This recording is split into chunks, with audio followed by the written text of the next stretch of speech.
महानगरपालिका निवडणुकीच्या पार्श्वभूमीवर अनेक मतदारांच्या मनात हा एक प्रश्न येतोच की वोटिंग कार्ड सापडलं नाही तर मतदान करता येणार का? तर उत्तर आहे होय, नक्कीच करता येणार. मतदानासाठी सर्वात महत्त्वाची अट म्हणजे तुमचं नाव मतदार यादीत असणं. वोटिंग कार्ड नसेल तरी सुद्धा नाव यादीत असल्यास मतदानाचा हक्क हा अबाधित राहतो.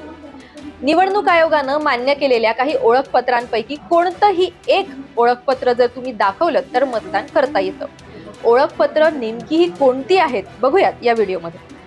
आधार card, pan card, passport, driving licence, खासदार किंवा आमदार यांचं अधिकृत ओळखपत्र, फोटो असलेले बँक किंवा पोस्ट ऑफिस पासबुक, भारतीय महानिबंधक आणि जनगणना आयुक्तांनी दिलेलं स्मार्ट कार्ड, कामगार मंत्रालयाचं आरोग्य विमा स्मार्ट कार्ड, केंद्र किंवा राज्य शासनाचं निवृत्ती वेतनाचं कागदपत्र, सार्वजनिक किंवा पब्लिक लिमिटेड कंपनीचे कर्मचाऱ्यांना दिलेले ID card, MNREGA job card, pension किंवा दिव्यांग विशेष ओळखपत्र.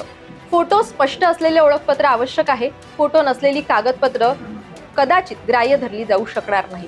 म्हणजेच वोटिंग कार्ड सापडलं नाही तरी घाबरायचं काहीही कारण नाही. नाव मतदार यादीत असेल आणि योग्य ओळखपत्र हातात असेल तर तुमचं मतदान नक्की होणार. महत्त्वाचा मुद्दा इथं विसरू नका. यंदा महानगरपालिका निवडणुकीसाठी तुम्हाला प्रभागाच्या रचनेनुसार 3 किंवा 4 मतदान करायचे आहेत.